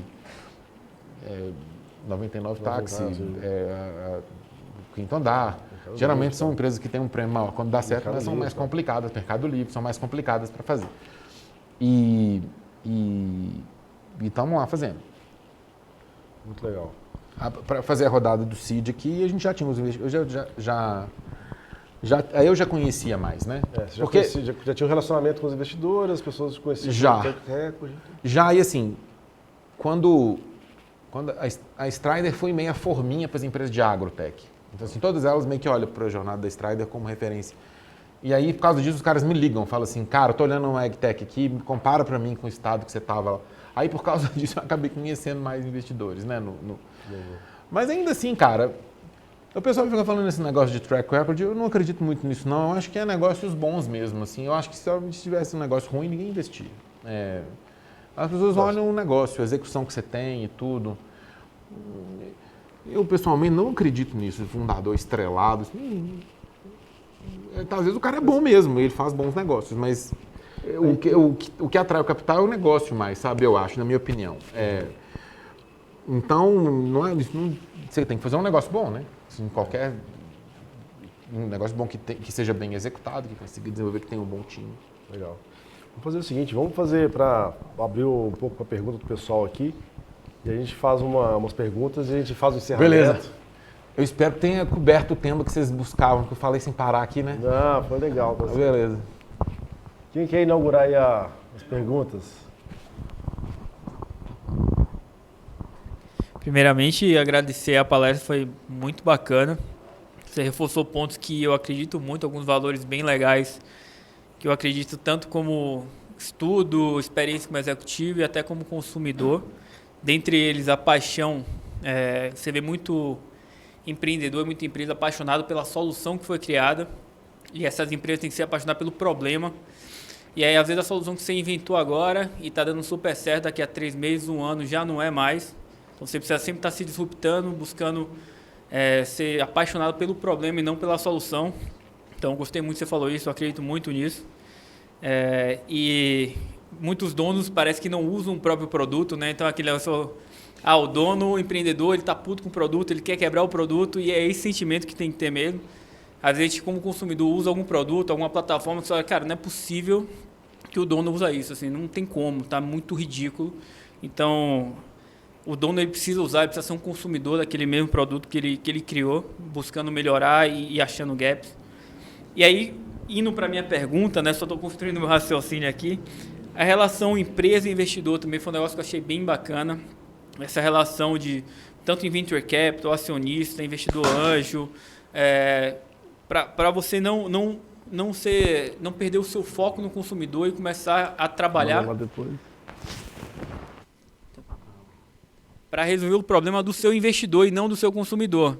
Então, em algum momento, a pressão é tão grande para poder atingir um objetivo numérico, um crescimento X que foi alinhado no início. E já vi isso acontecendo tanto em startup quanto em empresas grandes, que você perde a sua essência e começa a criar soluções para gerar valor ao seu acionista e não ao seu consumidor. Isso me preocupa bastante. E aí eu acho que o ajuste de rota ele é muito necessário, lógico que bem alinhado entre todas as partes, onde às vezes você tem um pulo muito grande alinhado, mas você tem que dar um passo para o lado, ou um pulo menor, para poder garantir a sua essência e garantir o valor para o seu consumidor. Aí eu venho na minha pergunta, como não perder a sua essência dentro de cada dessas rodadas de series e alinhamentos com o investidor. E se você já passou por alguma queda de braço com o investidor, onde você não concordou com alguma pressão, algum caminho que ele queria que você seguisse para gerar crescimento no curtíssimo prazo, mas que você sentiu que ia tirar um pouco do foco do seu consumidor e ia prejudicar a sua essência na empresa. Cara, eu não tive essa queda de braço porque os meus investidores eram profissionais, assim, eles não iam fazer isso, é burrice fazer isso, né? Você quebra o fundador, acabou a empresa. Nunca tive. Assim, tinha pressãozinha de resultado normal, de desafiar a execução ali, se é a melhor pessoa mesmo e tudo, assim, esse é o melhor resultado que você espera, mas eu nunca me senti pressionado a mudar o que eu achava que estava certo, não. Mas eu já vi isso acontecer em outras empresas. E exige talvez eu acho que se você fez um acordo de expectativa certo no começo, a chave para mim é fazer um acordo de expectativa certo no começo, sabe? Porque e a mesma coisa com o sócio, porque assim, é um sócio, né? Trabalhando lá todo dia ou não, é um sócio. Você tem esse problema com o sócio também. Se você combinar com os seus sócios o que você quer, fica mais fácil. O problema é quando você quer... Esse problema, inclusive, é mais comum acontecer com o sócio que com o investidor. Se querem coisas diferentes, vai ser difícil, porque é uma empresa só, aí ela vai para um lugar só, né? E aí você tem visões diferentes, é difícil, assim, e aí você fala, pô, mas o que eu combino de expectativa? Combina trade-offs de risco, crescimento, combina modelos de consumo de caixa, quanto que a gente vai gastar, combina tolerância a risco, Compradorismo, né? Quanto você vai tolerar de risco nesse negócio, combina. E você tem vários tipos de risco. Você tem risco tecnológico, você tem risco de não dar conta de fazer o que está propondo a fazer, você tem risco de reputação, você tem risco financeiro, você tem risco jurídico. As tolerâncias das pessoas para esses tipos de risco são diferentes, né? Por exemplo, eu topo tomar risco tecnológico, não topo topar risco jurídico. Eu nunca podia fazer uma empresa com alto risco jurídico. Não gosto. Não sei, não gosto desse tipo de risco. Eu gosto de risco tecnológico, eu gosto um pouco de risco de vendas também. eu preciso de sócios que gostem desses tipos de risco também, e não dos outros. Risco financeiro, eu não gosto de fazer dívida demais com a empresa, ficar muito alavancado em capital, não gosto. Eu não servia para trabalhar em varejo, por exemplo, que todo mundo que dá certo no varejo tem mais tolerância para risco de capital. Porque precisa, né? Porque tem um problema de capital de giro no varejo. E aí você tem que... Eu acho que você tem que ter bem acordado e definido a expectativa de todo mundo, o que a gente quer fazer e o que a gente topa, assim, o que a gente topa e o que a gente não topa nesse negócio. Se isso está bem definido, diminui a chance de você ter um problema desse. Se você já está tendo esse problema com o carro andando, senta e conversa de novo, porque talvez você tenha que voltar atrás e entender o que vem antes, né?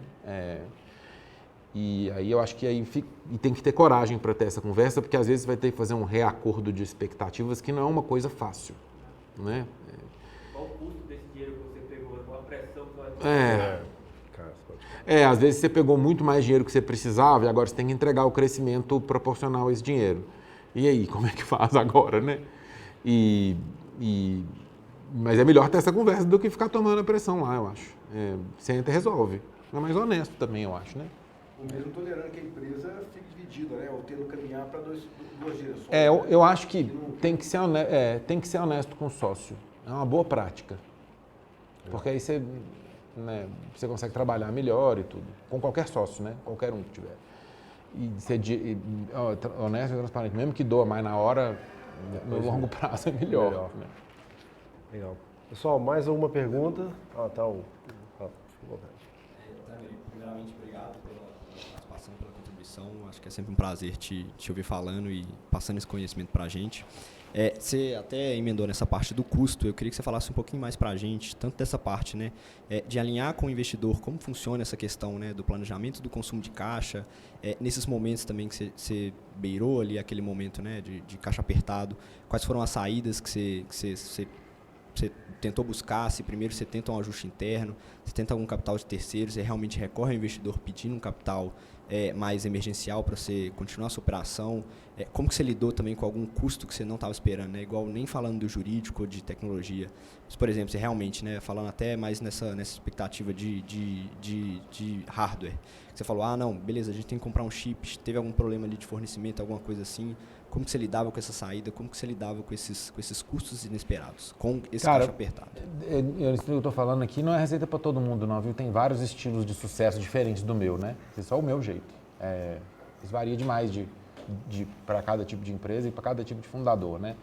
Mas eu acredito em algumas coisas. A primeira coisa que eu acredito, assim, é muito importante ser eficiente com capital. Muito importante.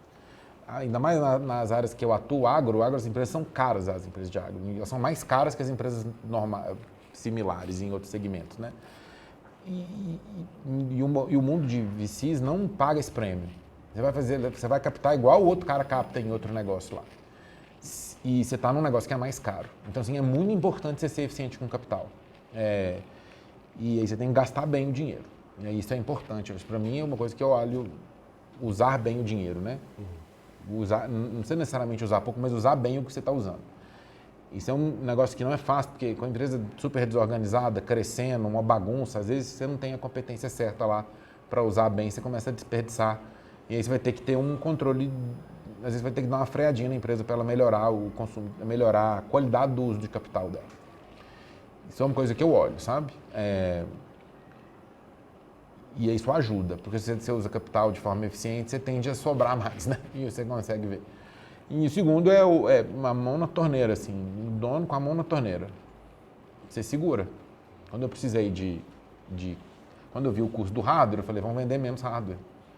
Mas tá tão bom, tá todo mundo querendo, não sei o que. Eu falei, cara, a conta não fecha, não dá agora. Aí liga o cliente lá me xingando porque ele quer comprar e a gente falou que não. Eu falei, cara, não. Eu vou fazer 100 peças. Quando eu vender as 100 peças, eu faço mais 100. Falou, mas já vendi as 100 peças. Falei, deixa eu implantar lá, ver se eles gostam mesmo. Aí quando implantou, gostou, a gente faz mais 100. Só que aí tem aquele problema, né? Vem equipamento da China, você tem que montar e tudo. Demora para ter mais 100. Eu falo, vou ter mais 100 daqui 3 meses. Mas eu quero agora. Eu falo, cara, foi mal aí. Isso não é bonito fazer. Porque você está dando não para cliente, você quer crescer também, né? Mas ao mesmo tempo, nessa hora eu fiquei com medo. Quando eu fiz esse check, eu fiquei com medo. Falei, cara, não dá, né? Assim, pode matar a empresa fazer isso.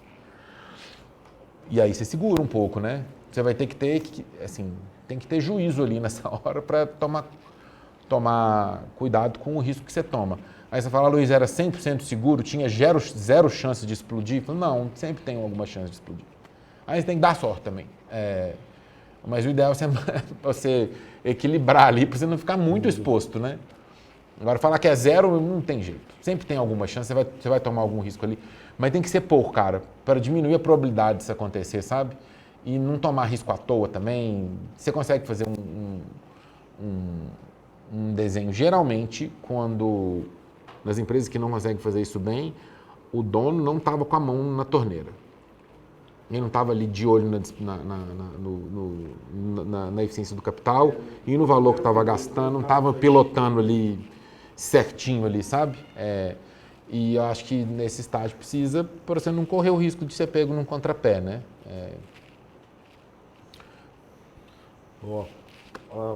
Obrigado pelos pontos que você trouxe, uns pontos interessantes. A minha pergunta vai mais no sentido de como equilibrar as startups hoje. Tem um desafio muito grande em normalmente tem uma equipe reduzida, um capital reduzido, e você já tem que nascer com o estado da arte no caso das de software, de tecnologia de muita ponta, né? De segurança, processos de segurança muito altos, já nascer com uma série de requisitos que as empresas maiores já têm.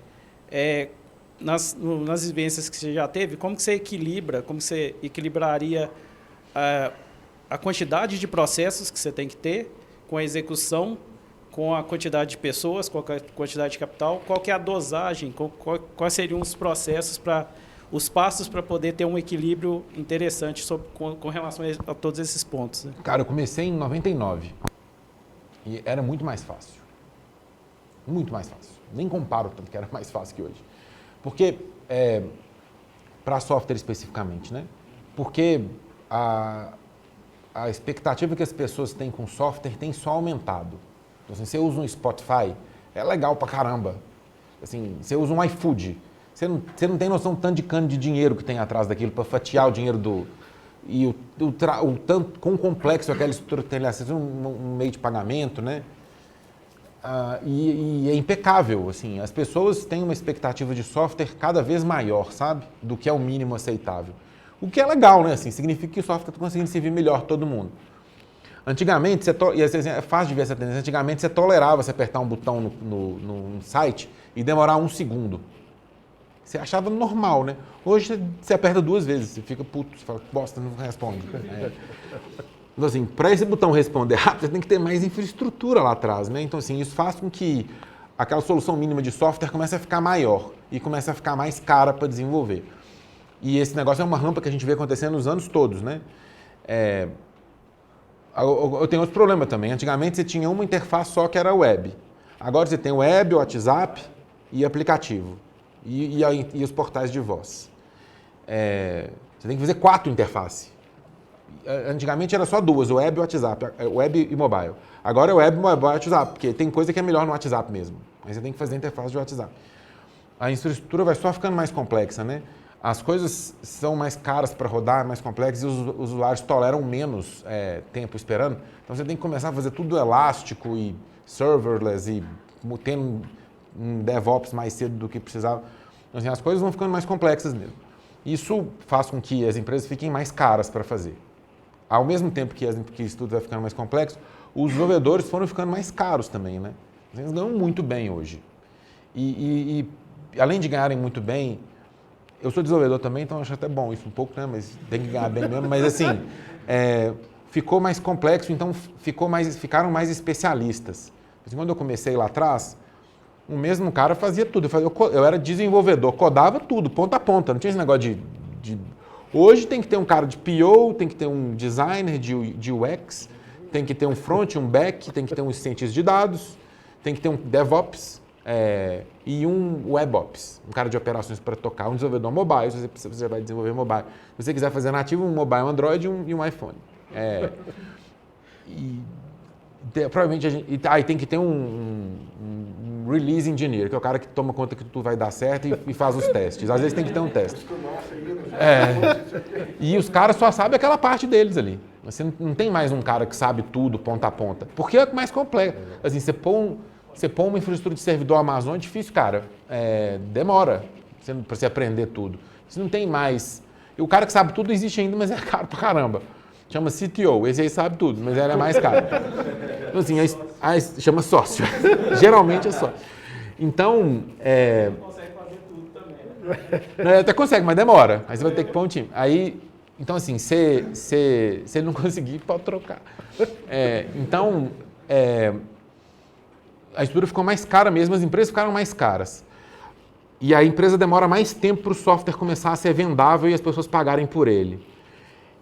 Então, você aumentou o custo de desenvolvimento e aumentou o tempo que demora para o dinheiro começar a voltar. Por outro lado, a gente vê um fenômeno acontecendo com as empresas de software, que é a erosão de preço. O software tem ficado cada vez mais barato. Cada vez mais barato.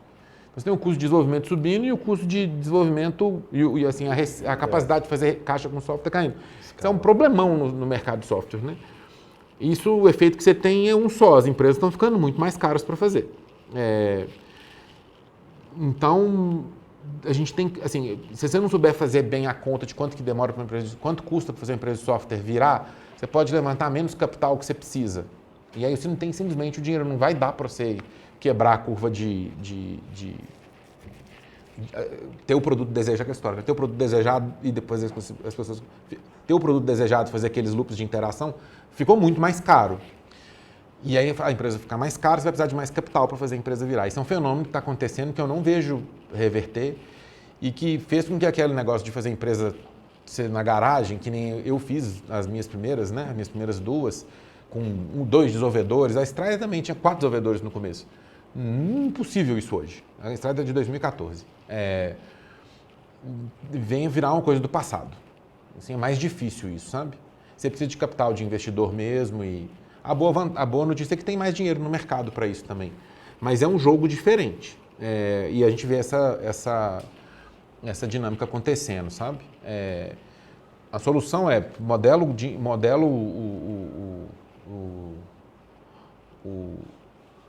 o negócio direito para você levantar o tanto de dinheiro que você precisa. E seja eficiente, né? Contrato de desenvolvedor bom, gente comprometida, que vai entregar, não contrata porcaria, não baixa a barra da qualidade do pessoal que você traz e não tolera desvio comportamental também, que é uma coisa que a gente vê nos times de engenharia, né? Porque aí pior, ele fica mais caro ainda. E aí pode atrapalhar. E modela o negócio para caber nisso. Caso a empresa já fez errado e já pegou menos dinheiro do que precisava e agora acabou o dinheiro e ela está no meio, é um problema, né? Mas ele tem uma vantagem aí. Todo mundo precisa de software. O mundo está desesperado precisando de software, não tem engenheiro mais, né? Você pode, qualquer hora, parar e prestar um serviço para alguém, arrumar um atalho, fazer caixa. Se você tem um time de desenvolvedor bom, você vai fazer caixa. Não é tão difícil fazer caixa. Se você não consegue fazer caixa com um time de desenvolvedor bom, talvez você não devia ser fundador. Porque dá muito fácil, assim. Todo mundo precisa de software e não vai ser bom para a empresa, porque você vai tirar o foco, você vai pôr o seu engenheiro trabalhando em outra coisa. Talvez o seu time não seja bom. Aí é difícil, porque eles não vão conseguir entregar o projeto lá, né? E aí você não vai fazer caixa. Mas se o time é bom e você acertou a mão no time, você só errou a mão na quantidade de dinheiro que você ia precisar, tem uns atalhos. Você pode ter umas boias de sobrevivência que você pode ter no caminho ali, fazendo caixa com algumas outras coisas que talvez não seja o futuro que você queira para a empresa, mas vai permitir ela viver para lutar outro dia. E aí você vai avançando, né? A gente vê isso acontecendo, é comum. E é uma saída boa para quem tem um bom time de engenharia. É melhor do que você ter um bom time de vendas que não tem jeito de resolver. Não dá jeito de você fazer dinheiro com um bom time de vendas antes da empresa estar pronta. É mais difícil, né? Então é isso. Legal, boa. Beleza. Para fechar aí? Luiz, foi espetacular, sem dúvidas. Eu tenho uma dúvida bem pontual sobre negócios globais, né?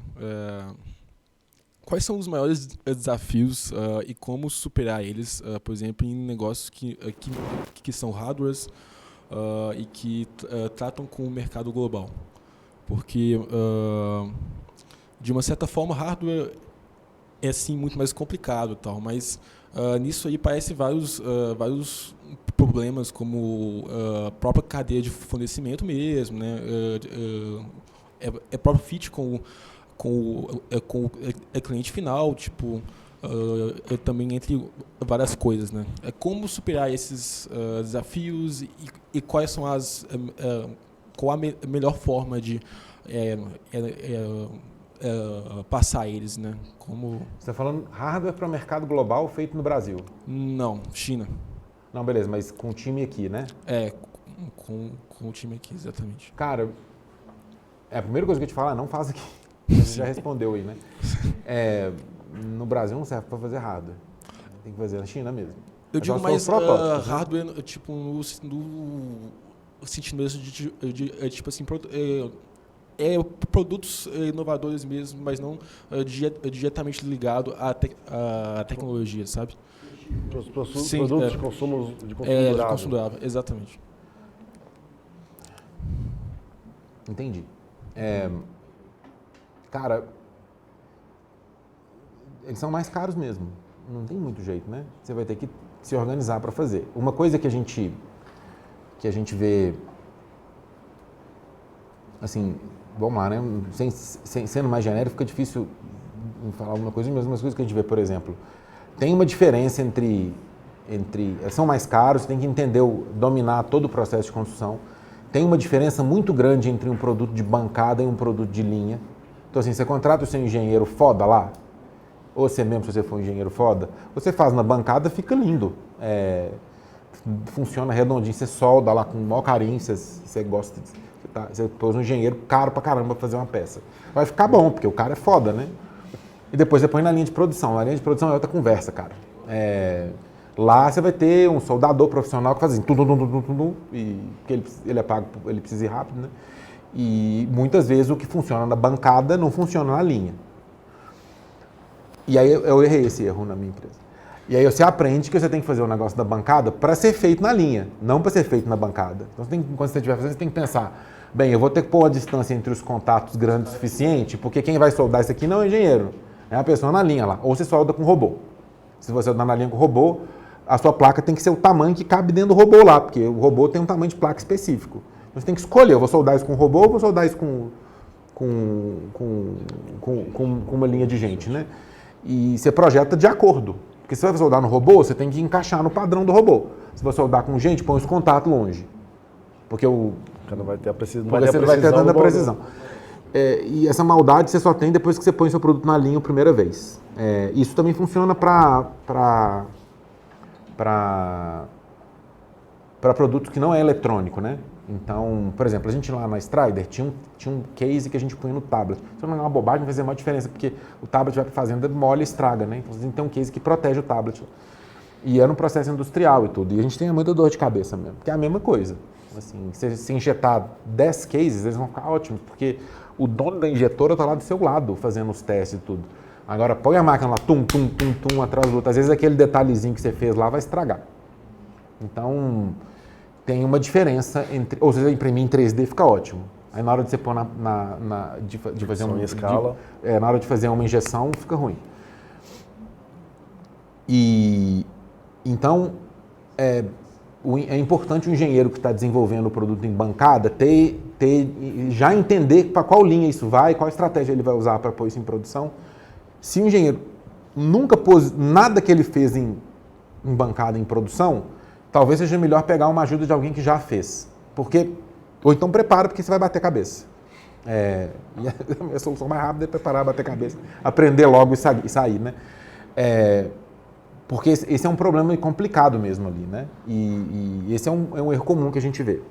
Porque todos os engenheiros fazem as coisas em bancada, porque, né, é o jeito natural, às vezes... E, assim, depois que você faz um item em bancada e fica bom, é muito forte, porque é um produto físico que for bom, você põe na mão e fala, pô, ficou bom aqui. Cair na armadilha de achar que a linha vai produzir na mesma qualidade é fácil. É uma peça de arte, né? Exatamente. Outra coisa tem que entender de processo industrial. Eu, por exemplo, não entendi, eu aprendi lá na Strider. Você tem que saber o que é um processo industrial, porque uma linha, né? Tem operário, tem outras coisas, tem as coisas para mexer lá, tem problema de setup de máquina. Se você não sabe processo industrial, tem que aprender, porque você faz um produto que passa num processo industrial que você precisa dominar, né? Você vai começar a ver os problemas, tipo, embalagem, transporte, caixa, a experiência do cara na hora que ele abre a caixa. Você começa a ver que se você contratar alguém para pôr o produto na caixa, custa caro. E não é tão... você põe um é simples, você põe na caixa. Você põe um monte, mas é um problema. Shelf time, se o produto for perecível, resistência para quebrar, recall, assim, tem algum risco de você ter que recolher esses produtos no ponto de venda porque tem algum problema? Porque se tiver um recall, você tem que se organizar para conseguir fazer um recall, né? Os desafios de distribuição, armazenagem, quantas caixas você pode empilhar, coisas que um engenheiro de uma linha de produção sabe todas isso de cabeça, vai rir quando eu falar isso, né? Mas não necessariamente, se você nunca foi lá, você não sabe os problemas que você tem de uma planta industrial. Se você faz hardware, você tem que entender que você está num negócio de indústria, é outra cabeça. Para os caras que vendem software, não é natural. Assim, você tem que incorporar isso no... Eu te dar um exemplo. A gente montava aqui, depois foi para a China. Enquanto montava aqui, a gente comprava os insumos para montar o equipamento. A gente tinha 60 e poucos insumos para fazer, para construir, né? Com preços diferentes e tudo. O custo total dos insumos é uns R$500 por peça, mais ou menos. E eu tinha que manter 50 e poucos itens em estoque. Porque às vezes pedia mais na linha, eu tinha que mandar, eu montava alguns em balcão também. E aí no estoque tinha mais ou menos uns 50 mil, 100 mil reais. Numas gavetinhas assim, ó, que você ia abrindo e cheio de chip. Então você tinha na empresa em dado momento 100 mil reais numas gavetinhas que você podia abrir lá e pegar um. E o custo individual nem era tão caro, mas estava cheio ali, né? E aí chegaram uma hora, como é que você sabe quanto de dinheiro tem lá? Se aquilo que tem lá dá para produzir mais quantas peças? Você tem que ter um sistema de inventário. Vai implantar um sistema de inventário com almoxarife, com um cara entregando as peças. É um inferno. Se você não tem experiência com isso, não está acostumado, é um inferno. Eu pastei lá para conseguir fazer. Pega um menino da engenharia formado, põe lá para tocar um almoxarifado, vê se sai. Não sai nem fudendo, é um saco. Você tem que ter disciplina você tem que aprender isso, sabe? Então, assim, eu acho que esse é o processo de empreender, que é legal por um lado que você aprende um monte de coisa, mas que tem os riscos que você tem que entender também, sabe? E o hardware tem essas coisas. Eu acho que aí dá para saber um pouquinho mais sobre os desafios que a gente vê, né? E ao mesmo tempo que você tem que lidar com esse monte de coisa que você não conhece, que você vai ter que, eu não sei se você conhece ou não, mas assim, você vai ter que desenvolver, você está lidando com um cobertor curto de capital, porque provavelmente você levantou menos dinheiro que precisa para fazer. Então, muito provavelmente. Então, você ainda tem que ser muito eficiente com o capital enquanto você faz isso. Não dá para errar muito ali, né? E acho que é isso que eu olharia. Os erros, eles são... Recall. Você vai ter que recolher tudo, jogar fora e fazer outro. Técnica, né? Os erros são mais difíceis de consertar. Não, para eletrônica, cara, dá para falar isso aqui um monte, né? Você comprou o capacitor errado. O cara na China que produziu o capacitor errou a qualidade, porque você contratou um fornecedor ruim. E aí você pôs um capacitor com defeito nas suas placas. 6 meses depois, todos eles queimam ao mesmo tempo. Porque é o tempo que é o mesmo lote, né? Porque é o mesmo lote. Você vai ter que fazer um recall de um monte de peça. O que você faz para resolver esse problema? Você compra 50 mil capacitores. Você nunca mais comprar capacitor de novo. Porque aí você tem certeza que é capacitor de boa qualidade. Eu tô falando sério aí. A gente tem que ter 50 mil capacitor lá, porque você não vai querer comprar de novo, cara. Porque você não sabe. Assim, a China, mais. Você não sabe, assim, às vezes o fornecedor que você comprou esse capacitor some, é um mercado difícil lá. Aí você compra as peças pequenas, compra muita, para você nunca mais comprar de novo. Para você diminuir o risco de recall. O capacitor custa $0,01, compra 50 mil. Para você nunca mais comprar capacitor, porque esse aí depois que passou 6 meses ele não estourou, ele não vai estourar mais, aí você tem capacitor lá para... Você tem muito capacitor para fazer. Então, isso passa para outras coisas também, passa por assim, o conector do cabo de força no seu equipamento. Aquilo também não funciona, cabo é um problema também, os cabos que você faz. Tem um monte de coisa que parece trivial, mas não é assim. Se o cabo quebra em 6 meses, você vai ter um monte de gente na loja lá reclamando do seu produto em 6 meses. E você vai ter que trocar, porque tem garantia, né? E tudo. Eu acho que essa dinâmica que é importante. Isso no final encarece e demora mais. Assim, quando você vê esse problema, o que você faz? Você faz menos equipamento. Porque se quebrar o recall, porque vai dar problema de recall, sempre dá. Quando der o problema de recall, vai ser mais barato, porque você tem que trocar só 100, em vez de ter que trocar 5 mil. Aí essa empresa vai crescer mais devagar por causa disso. Aí você está olhando para ciclos de crescimento mais lentos, né? Que é o natural para a empresa de hardware. Elas demoram mais mesmo. Mas elas possuem uma vantagem. Possuem um monte de vantagem. Do ponto de vista, por exemplo, do Venture Capital, perante as empresas de software ou... Conceitualmente possui. O hardware ele tem mais margem, ele tem menos churn, assim, você não perde os clientes tão rápido, e o hardware tem dinheiro de preço mais devagar que o software. Assim, do ponto de vista de qualidade do negócio, é até melhor que o software. Quando você olha assim... Não, só é mais arriscado e mais caro. Muito capital, nesse sentido, né? Muito capital. Não tem muita empresa de hardware no Brasil. Aí pensa na cabeça do VC, os investidores aqui. O cara olha para uma empresa de software ou de hardware. Ele já investiu em 50 de software. Ele sabe a dinâmica, ele sabe o que tem que olhar nela para ver se ela vai dar certo ou não. Ele sabe controlar a dinâmica de custo de aquisição. Ele sabe ajudar se der algum problema. E olha para uma empresa de software, quantas empresas de hardware tem no Brasil? Tem, mas é pouco, né? Ele olha para aquela empresa e fala assim, se nem dá problema, não tem a mínima ideia. Como é que eu ajudo esse cara? Como é que eu avalio a necessidade de capital que esse cara tem? Ele tende a ir porque ele conhece. Né? É mais difícil, mas eu acho que é mais por causa disso. A família dona da Positivo gosta, tem gente que gosta de hardware. Mas é menos, né? Você tem que ir nesses caras, que é os caras que gostam de hardware. Esse cara conhece. Eu iria na família dona das empresas de hardware, que conhece já, que... Por exemplo, um dos investidores nossos lá era a Qualcomm. A Qualcomm ajudava. O cara da Qualcomm me falava essas coisas. Ajudava a entender. A gente tinha um problema de telecom também, mas é uma história mais comprida, né? Elas ajudavam mais no problema de telecom do que no problema de hardware em si, mas de chips em si. Porque o de chips é um problema não tem muito jeito de resolver. Esse não tem muito jeito de resolver, né? Então, assim, tem um match, né? E para os caras de hardware, eu aconselharia ir no investidores que gostam de hardware. Não tem muitos, mas tem. Legal. Vamos fazer então um fechamento aí, agradecer o Beleza, tempo, o bate-papo, foi obrigado. muito bom. E é o nosso primeiro híbrido, né, Fabiano? Então tá sim, bem. Sim.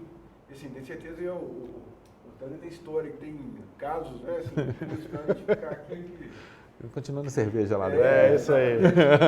Muito bom, cara. Agradecer mesmo, né? Beleza, legal. Prazer estar aqui, gente. Bom demais. A atenção, o interesse da turma, muito legal. E é o primeiro, assim, estamos experimentando um modelo, né? Assim, é uma empresa que nasceu, né? A coisa nasceu na pandemia. Dentro da pandemia, então, assim, tirando aí o COF, né, aqui em BH, né, que tá mais fácil, mais perto, mas as outras, né, assim, e a Curitiba, São Paulo. Estar aqui.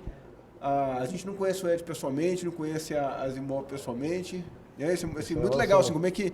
Né, esse modelo nasceu assim. Assim, né, todo lado triste, claro, mas assim, teve essa oportunidade de tecnologia, né, que permitiu que a gente operasse dessa forma, né? Então estamos aprendendo a fazer os eventos, né, e híbridos, e a gente vai, né, batendo bola e aprimorando isso aí. Ótimo. Beleza, senhores. Valeu. Beleza, pessoal. Obrigado aí. Abração. Show de bola. Nossa, ele me avisou que eu ia jogar no chão.